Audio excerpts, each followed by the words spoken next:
Welcome to Aura Room. I'm your host Archita, and today we have Cathy Nesbitt with us. This episode is a reminder that healing doesn't always arrive through effort. Sometimes it shows up through joy. Today's conversation explores laughter not as a distraction from stress, but as a powerful pathway to vitality, connection, and emotional release. So, welcome, Cathy. It's a pleasure to host you. Thank you, Archita. I'm excited to be here. Amazing. Kathy, many people wait to laugh until life feels lighter. Why does laughter all actually works best when life feels heavy? Yeah, laughter, it's easy to laugh when we feel good, when there's no stress and all is well. The purpose of laughter yoga is to help us laugh even when we don't feel like it. We're feeling sad or depressed or out of sorts. When we laugh, we connect on a deeper level. We secrete all the love drugs and we just feel better naturally. It's our built-in mechanism. Amazing. But why do you think that laughter it works the best when life is heavy with us? Because what we have a couple of nervous systems, right? Our parasympathetic and our sympathetic, and we're living our life in our sympathetic, in our stress mode.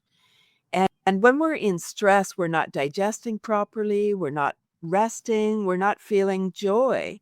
And so laughter takes us out of that stress response and puts us into our joy our joy state. We're secreting, like I say, have you ever heard that laughter's the best medicine? Yes, definitely. Right? And it's scientifically proven. It's a beautiful thing. And when we're laughing, we are secreting all the love drugs, dopamine, oxytocin, serotonin, and endorphins. I say, have you had your daily dose? Versus cortisol, adrenaline, epinephrine when we're stressed. Those are the stress chemicals. So we're in charge. That's fascinating. But what do you think happens in the body the moment we choose laughter intentionally? Mm. When we decide to laugh, a few things happen. It's simply a chemical, electrical vibration. It's a beautiful response to life. When we're laughing, well, let's take oxygen. I think that oxygen is the most important piece for laughing.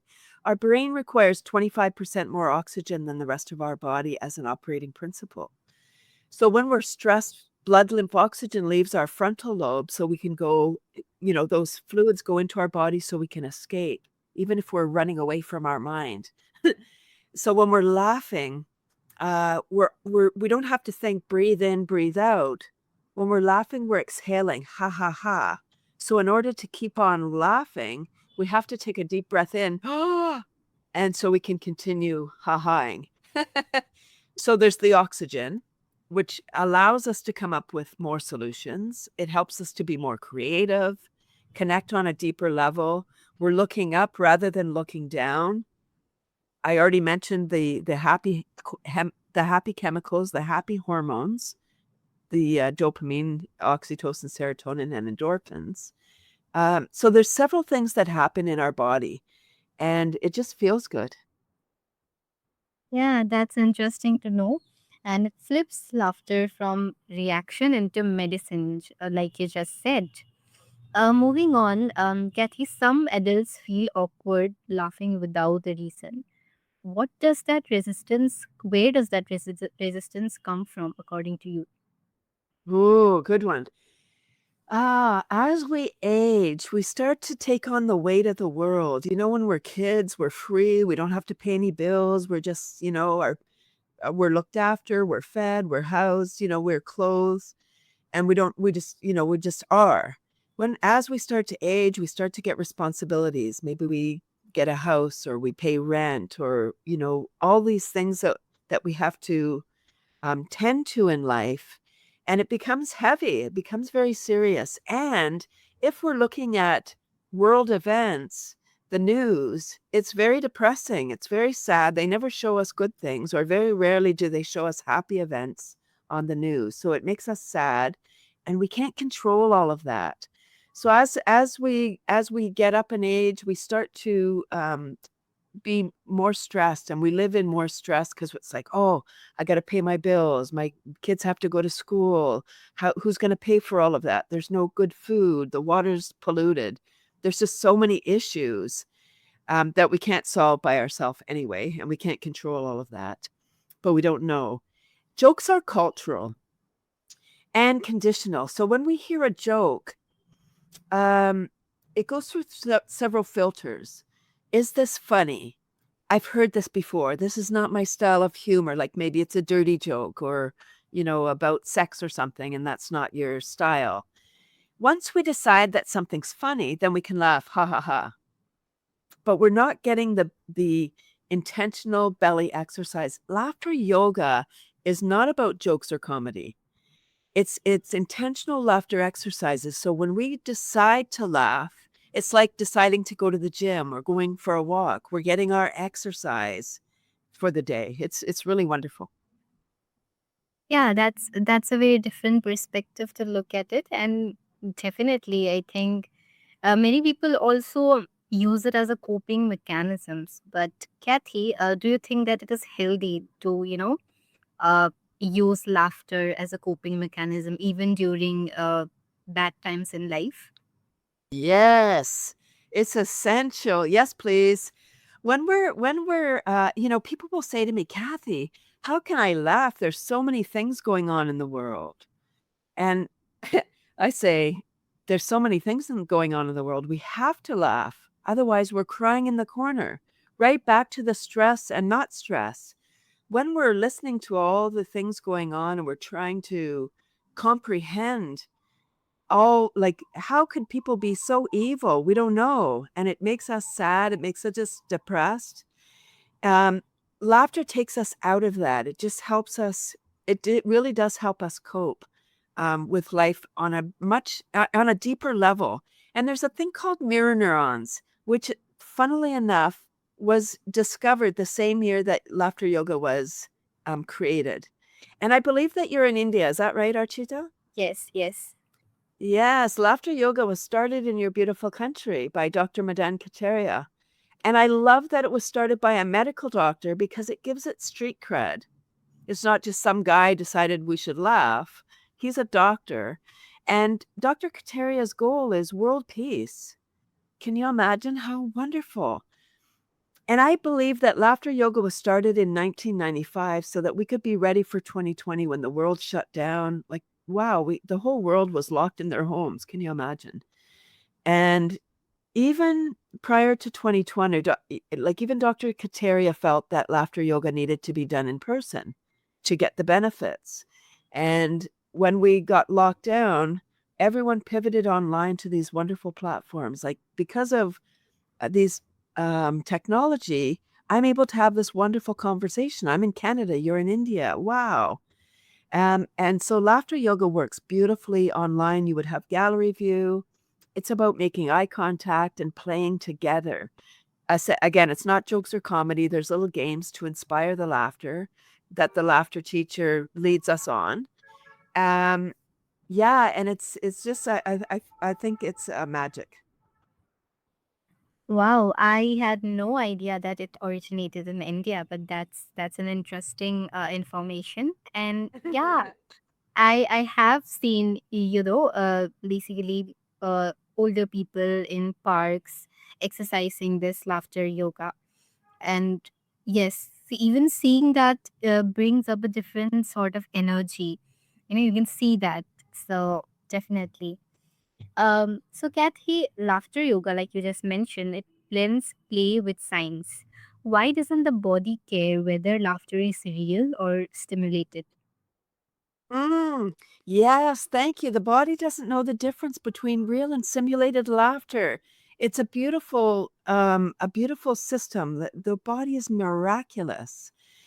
Our brain knows, our ego knows. So for the people that are really logical, they're in their head and they're like, oh, so I can just laugh and feel better. Yeah, that's right. As the laughter teacher, we say at the beginning of the club, allow yourself permission to play. Because again, as we age, we become more serious and more stressed.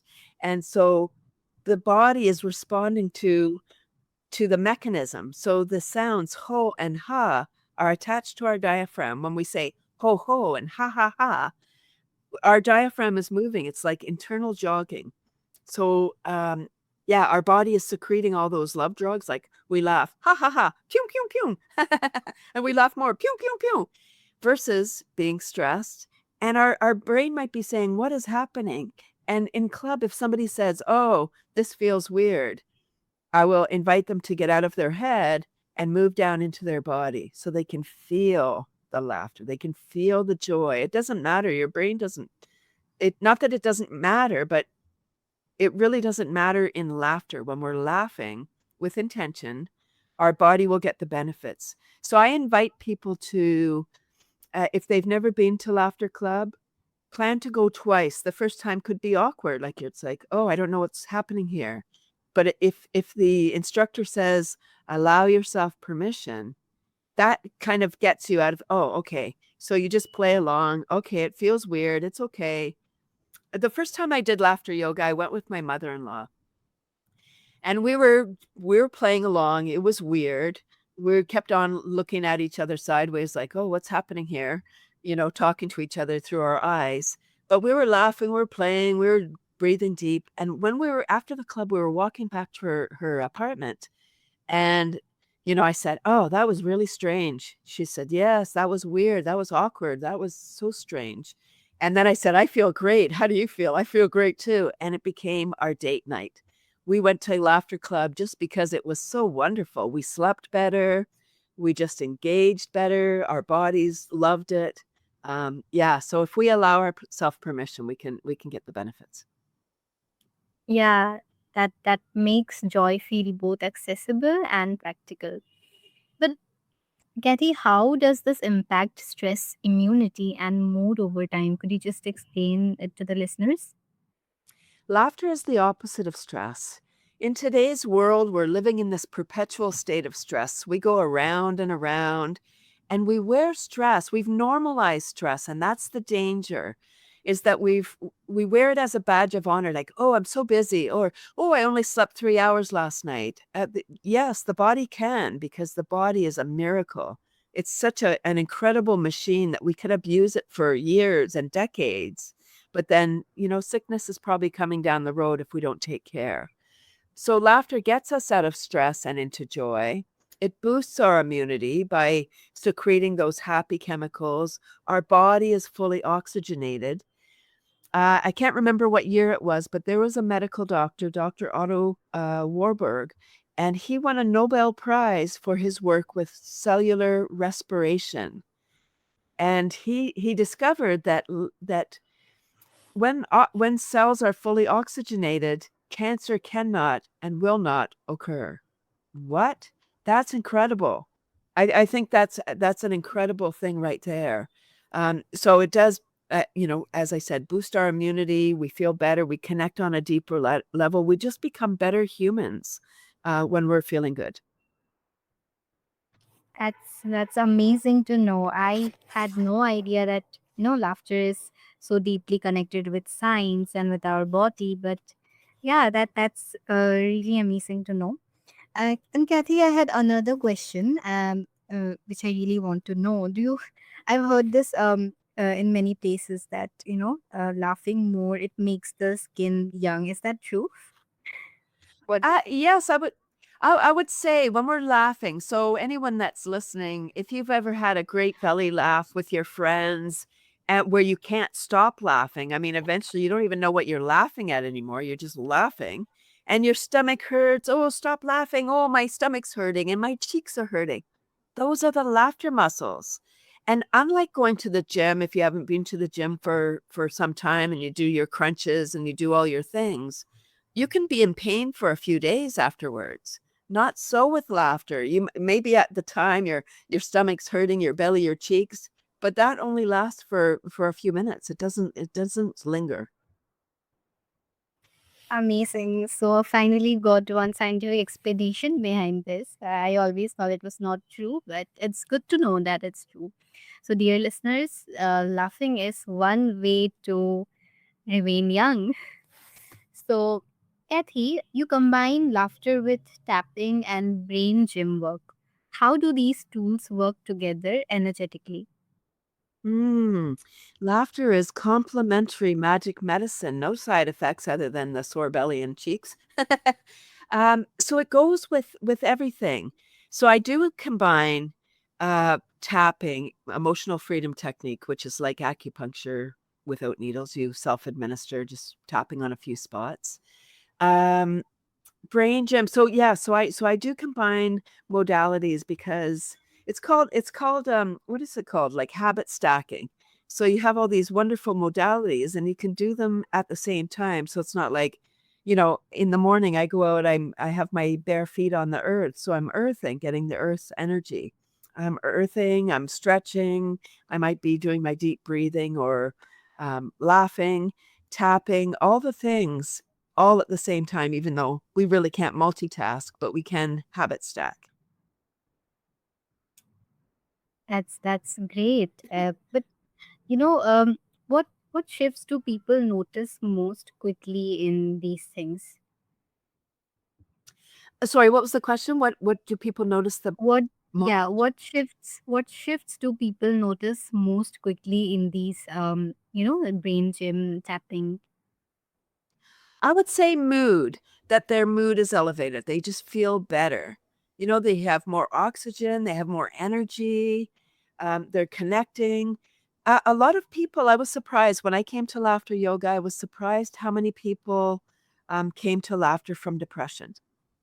And the laughter has helped them to maybe reduce their meds or get off their medication altogether, their antidepressant medication, and really connect and be part of society. When we feel good, we do good, and the world needs more do-gooders. Oh my gosh, yes, please.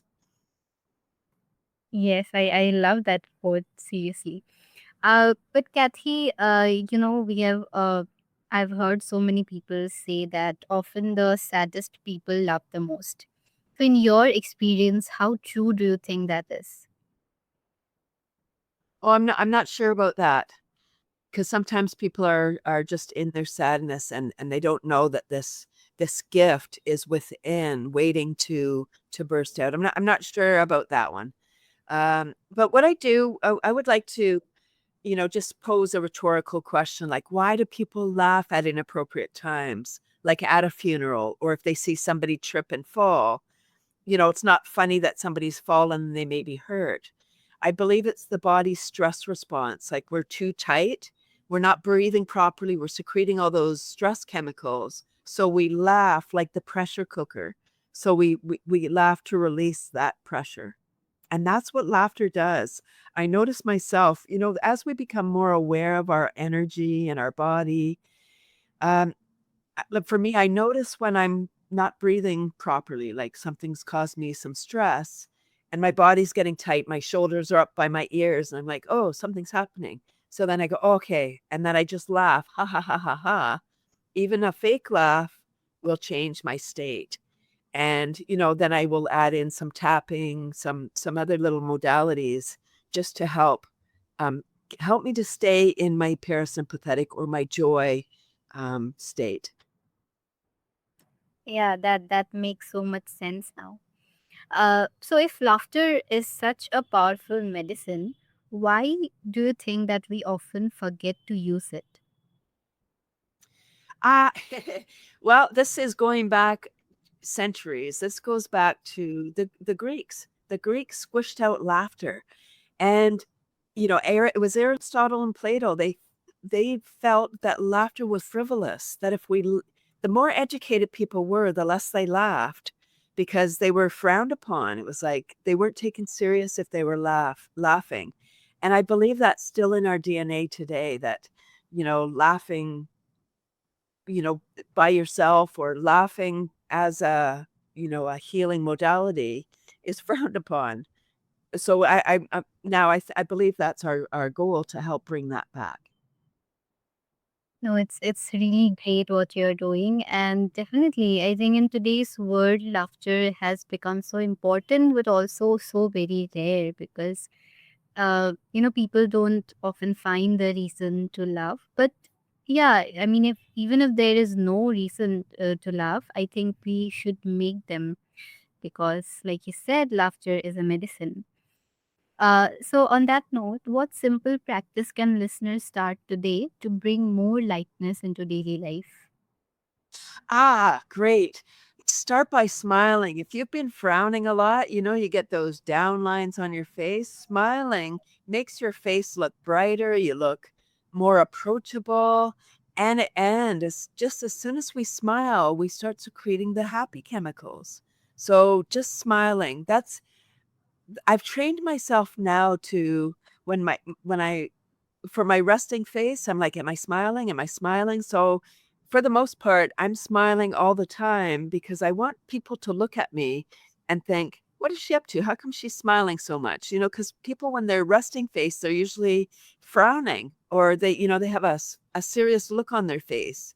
I want my face to be happy and for people to wonder what I'm up to. Yeah, that grounds joy in daily choice rather than circumstance. And yeah, with this, we come to an end to this Oh. conversation. And Kathy, it was a delight to have this conversation with you. I've learned so much from this episode today, and I'm sure that our listeners have too. So, for any doubts that they have, or if they want to connect with you, uh, learn more about laughter from you, how can they do that? Could you share with our listeners? Yes, my, laughter website is cathysclub.com, Cathy with a C, and I would love to invite you and your listeners to my free online laughter club. It's every Tuesday, 9:30 AM Eastern Time, 30 minutes of super fun self-care. I started in June of 2020, so we're celebrating over 5.5 years of laughter. I call it the Global Giggle Gang. Yeah, so I get people from around the world, and my goal, my role, hmm, my sweet spot, or what my favorite group people to laugh with are seniors and special needs, and yeah, so in my club, I it's very inclusive. I've got women, I have men, I have folks with challenges, and yeah, it's really a beautiful place to come and connect. That sounds amazing. So I'll have all the details on my show listing, and our listeners can feel free to connect with you. So, dear listeners, laughter isn't childish, it's courageous. If this conversation lifted something inside you, give yourself permission to laugh today without reason or restraint. Because when we feel good, we don't just heal ourselves, we ripple joy outward.